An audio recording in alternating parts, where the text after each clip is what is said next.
We look forward to dear friends of Reverend Jackson coming at this time.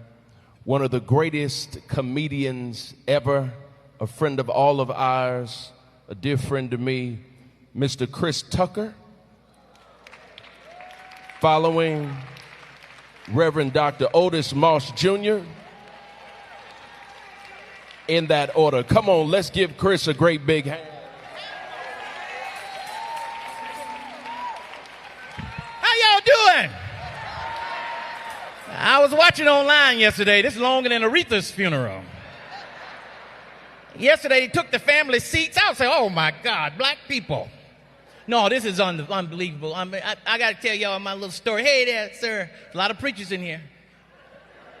A lot of morticians, too, ask me, am I feeling okay? Y'all leave me alone. I'm not going nowhere. No, this is beautiful. I got to tell y'all how I met the Reb really quick. I met the Reb through Willie Gary. We was all in New York, and everybody know Willie Gary got a plane. And I asked Mr. Gary, I was doing a movie about being the first black president. This was before Barack Obama. And I said, I want to meet Jesse Jackson because I want to ask him some questions. He said, oh, okay, no problem. You know, he's going to be on my plane. Go to the plane, and you can talk to him. I went to the plane, private airport, and I was just going to get on there to talk for a second and get off. But when I got on, they closed the door.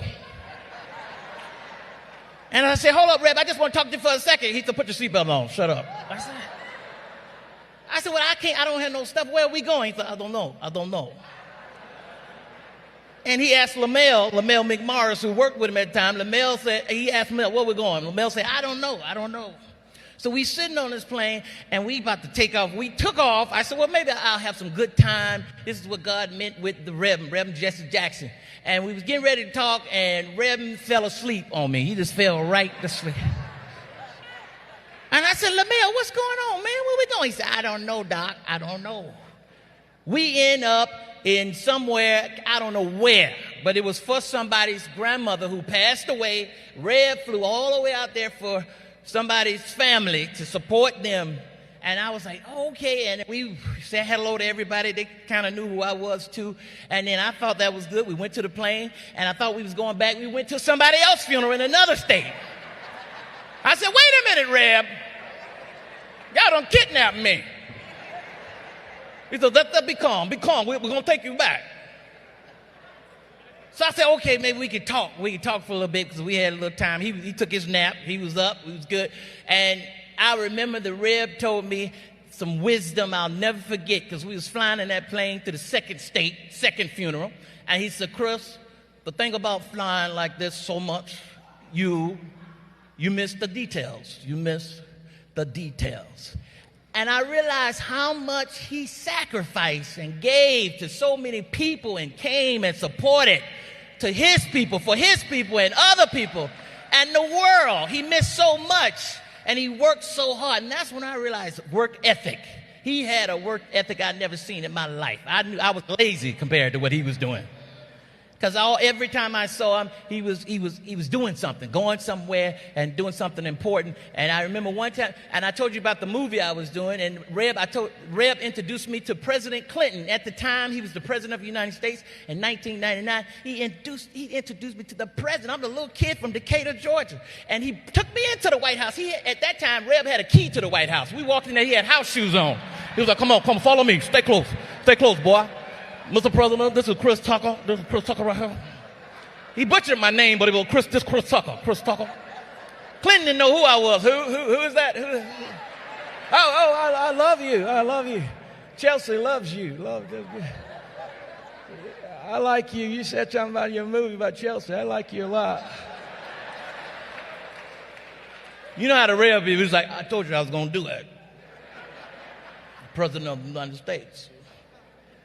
I'll never forget that. But then he just topped it off one time. My mom's was in the hospital with dealing with something real serious. And I'm there with the family. I'm not expecting nobody but the family. I look up and I see Reverend Jesse Jackson at the hospital in Atlanta, where I'm from, at the hospital to see a little old boy from Decatur, Georgia's mama. And I look good, too. I was like, Mama, the Rev here. See what I got here for you, the Reverend Jesse Jackson. See? And she said, oh, so the Rev showed up for me in so many ways, introduced me to people I never would have met in my life, like President Clinton at the time, and coming to see my mama meant more than everything to me. So I love you, Rev. God bless you. I know you're in heaven right now, making people laugh, because he loved to tell me a joke every time he saw me. He was like, Chris, what do Humpty Dumpty fell off the wall for? I didn't know what he was saying, but it was funny because he always rhymed every time he said something. Humpty Dumpty was never on the wall, Chris. I said, say it again, Noel. You should have heard it. You should have heard it. I love y'all. Thank you, family. Mother Jackson, you are so beautiful. Where's Miss Jackson at? I love you so much. Thanks for having me and the Jackson family. Y'all are doing a wonderful job. I know your dad, granddad is proud of y'all. This is a celebration, and I'm inspired to do great things, and I'm going to keep it going. God bless you.